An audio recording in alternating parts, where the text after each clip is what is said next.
Estamos iniciando mais um painel cultural e hoje vamos estar conversando sobre Deus. Nosso tema vai ser sobre Deus. Todos os caminhos levam a Deus. Deus quer se comunicar com o homem. Deus quer se revelar ao homem. Vamos estar conversando hoje sobre panteísmo, deísmo, ateísmo e essas ideias que abordam o tema sobre Deus. Nilcivan, qual é a expectativa que você está tendo para o programa de hoje? Expectativa, Francilei, olá a todos.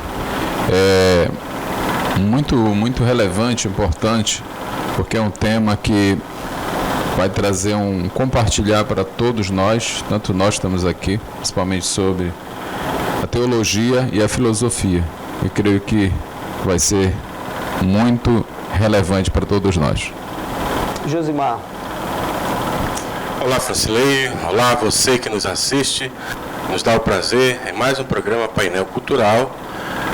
Hoje a gente vai crescer muito aprendendo sobre a divindade. Fique com a gente, você não vai se arrepender com certeza.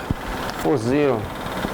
Olá, é um prazer muito grande estar fazendo parte dessa bancada mais uma vez e tratar desse assunto tão importante para todos nós, né? Falar sobre Deus é realmente um tema impactante para a vida de todo mundo. Oziro, quais são as principais correntes que discutem sobre Deus? Quais são as principais ideias sobre Deus? É importante salientar o seguinte, que a maioria das pessoas em todas as sociedades, na verdade, elas têm algum tipo de crença sobre Deus, né? Então, apesar de que a maioria crê em Deus ou em algum tipo de divindade, mas nem todas as crenças são semelhantes, né? Divergem. Então, a gente vai encontrar diferenças importantes nas concepções de Deus durante a história da humanidade. Por exemplo, nós vamos ter, por exemplo, o teísmo, né, que corresponde à teologia judaico-cristã. Nós vamos ter também o panteísmo, o deísmo, o panenteísmo, enfim, também, por que não dizer, nesse bojo, o politeísmo e o ateísmo. Nilcivan, Deus sempre... tu acha que sobre essa questão de Deus, a religião, ela sempre fez parte da natureza humana?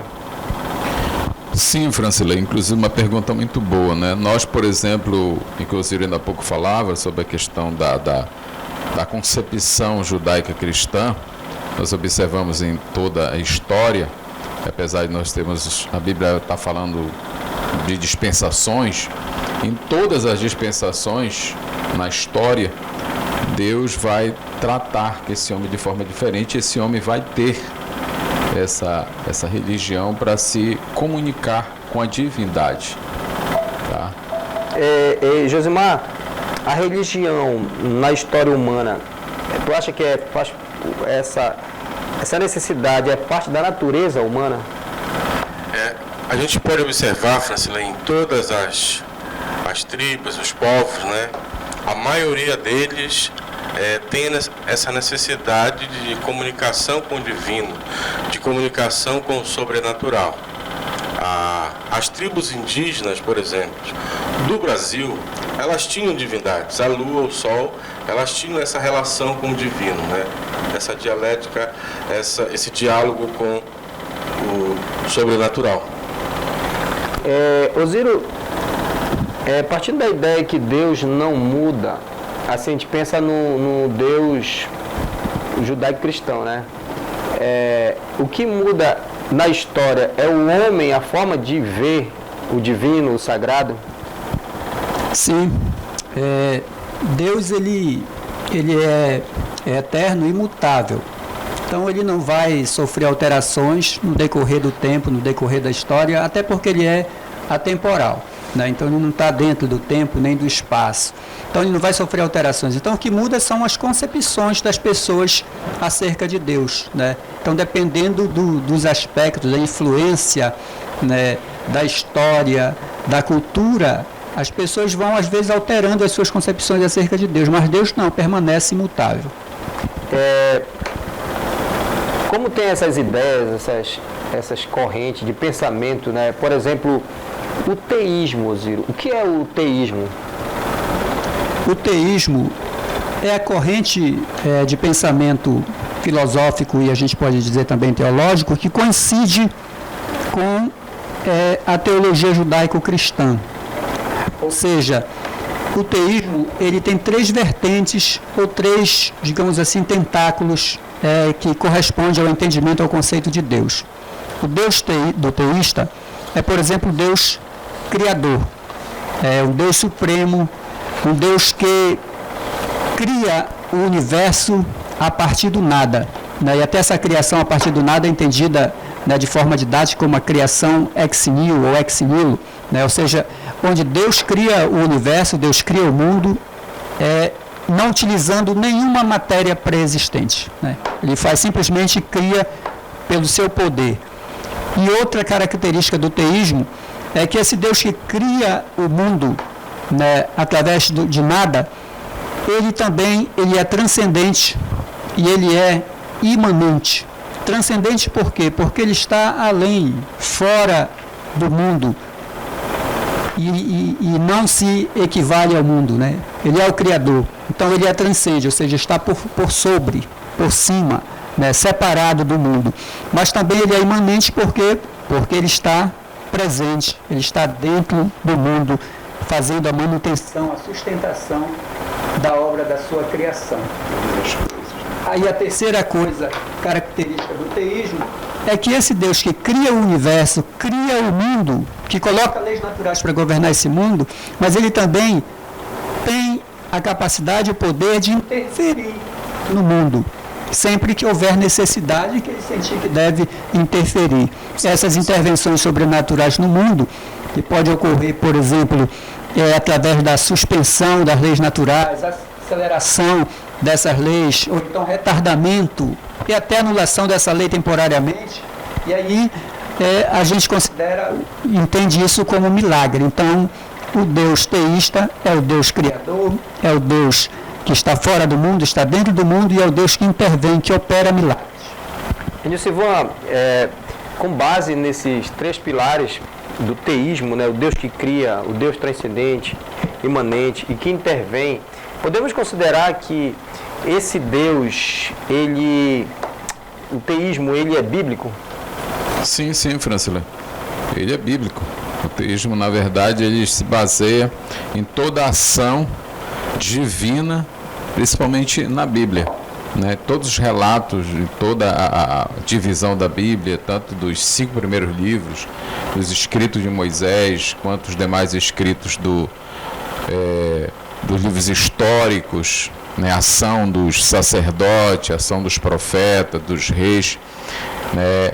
As intervenções que ainda nos 3 pilares em que o Osírio ainda há pouco comentou, de ser um Deus transcendente, de ser um Deus que intervém em todo o universo, e nós vimos isso muito presente. A prova de tudo isso são os relatos bíblicos, e eu estou falando do ponto de vista histórico, né? Do ponto de vista histórico, nós temos uma prova, assim, são vários fatos na Bíblia que nós temos em que Deus vai estar intervindo, né, por necessidade de fazer notório o seu próprio nome. Muitas das vezes não é nem pela personalidade daquela pessoa.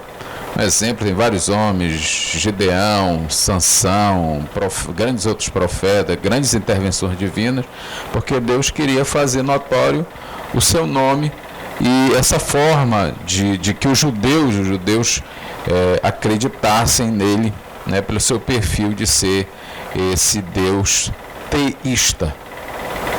E, Josimar, essa corrente, essa ideia do teísmo, do Deus teísmo, ele apresenta um Deus que pode se relacionar com o homem? Tu acredita que ele pode se relacionar com o homem? Sim, o teísmo é a corrente que se aproxima do Deus da Bíblia. O Deus da Bíblia, ele sempre procura, em todo o decorrer da narrativa bíblica, do começo ao fim, um Deus que procura conversar com o homem, que procura apontar o caminho certo para o homem, que procura dar aconselhamentos para que o homem previna situações que podem lhe prejudicar, né? Tanto na parte inicial da bíblica, quanto na parte final da Bíblia, já de outra forma, né? Essa comunicação. Mas ela começa com uma comunicação pessoal e depois vai se utilizar de outras pessoas e vai até chegar em Jesus Cristo, né? Osiro, quais são os principais autores que defendem essa corrente, essa ideia do teísmo? Como a gente viu, né, o teísmo ele coincide de forma de criar uma identidade com o Deus bíblico, né, teologia judaico-cristã. Então, primeiramente a gente tem, digamos assim, a representação do Deus teísta na Bíblia, né, dos escritores da Bíblia. Mas, filosoficamente, quem desenvolveu esse pensamento de forma muito bem apropriada, a gente pode citar, por exemplo, Agostinho, Santo Agostinho, Anselmo, Tomás de Aquino.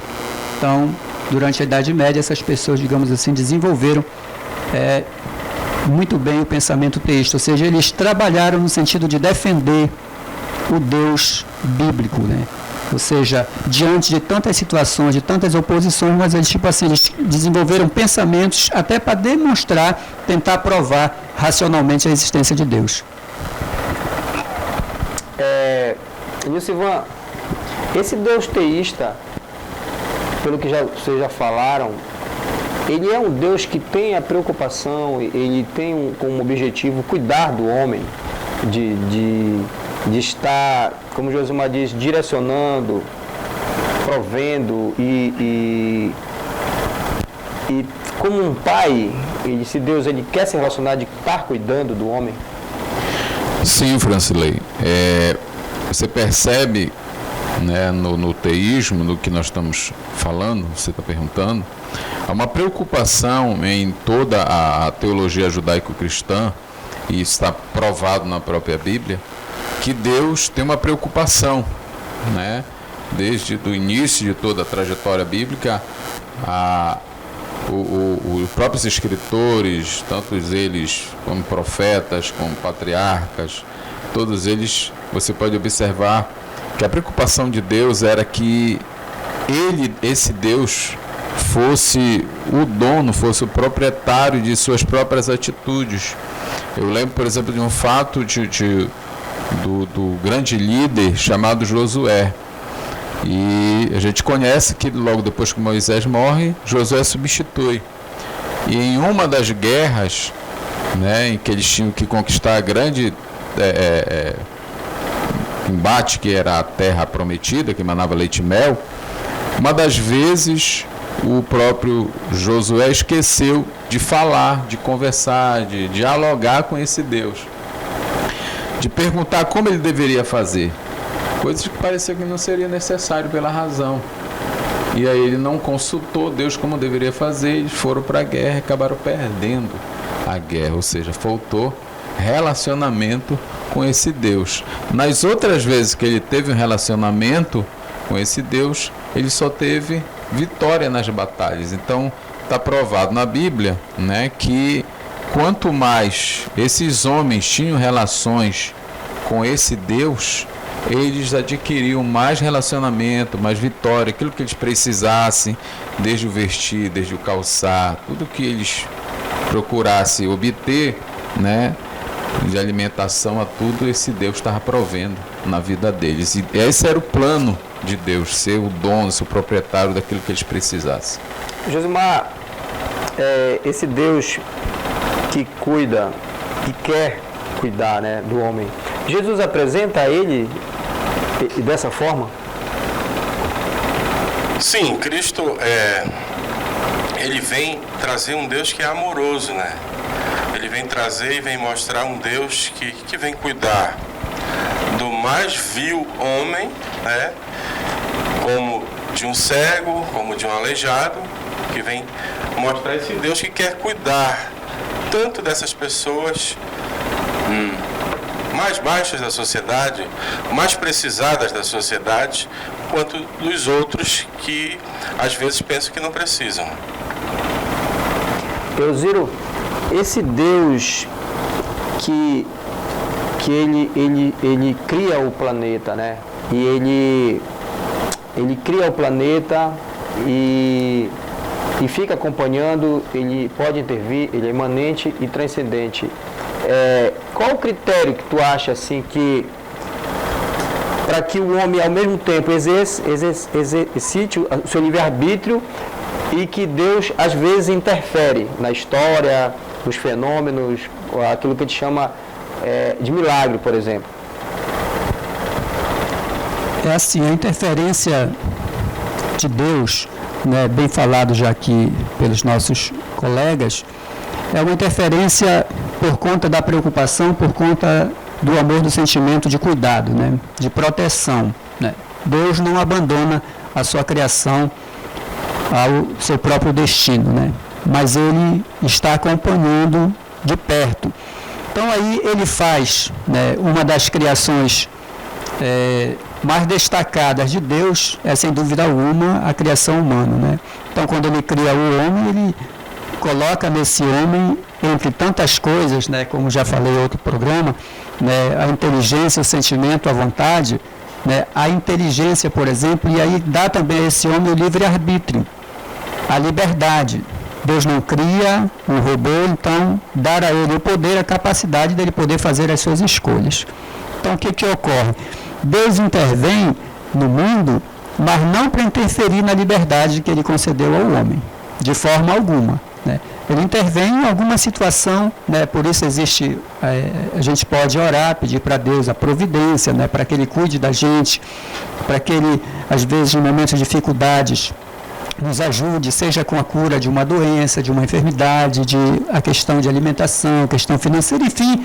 O relacionamento do homem com Deus acontece nos diversos viés, mas é assim, Ele orienta o homem, mas não vai interferir nas escolhas desse homem, deixa ele sempre livre e como livre, responsável pelos seus atos, pelas suas atitudes. Elziro, como a gente tratou nesse primeiro momento sobre o teísmo, mas tem uma outra corrente que tu citaste aí, que é o deísmo. O que vem ser o deísmo? O deísmo é outra corrente, é outro pensamento humano, desenvolvido também por pessoas, por livres pensadores, que estavam se recusando de aceitar o teísmo, ou seja, aceitar esse Deus, como nós falamos ainda há pouco, né? Deus onipotente, Deus criador, imanente e transcendente, o Deus que intervém na sua criação. Então, ele se parece um pouquinho com o teísmo. De que forma? Porque os teístas, eles admitem a existência de um Deus supremo e também criador. Alguém que está gerando, o motor primeiro que vai gerar, através da sua ação, vai gerar todo o universo. Então, um Deus criador. Mas o que ele considera é o seguinte, que Deus que cria o universo, claro, coloca as leis naturais para reger esse mundo, e a partir daí o mundo vai ter que caminhar com suas próprias pernas, sem nenhuma interferência desse Deus. Então, a maioria dos deístas vão entender Deus como não pessoal, porque ele não vai se relacionar com o ser humano, vai estar distante, separado, então é uma relação puramente mecanicista. Cria, coloca leis para governar e deixa o mundo para poder viver, se relacionar de forma de acordo com a natureza, né? Então a natureza que vai reger este mundo e Deus vai estar distante, apenas transcendente, além do mundo e não dentro do mundo. Essa é a diferença praticamente básica.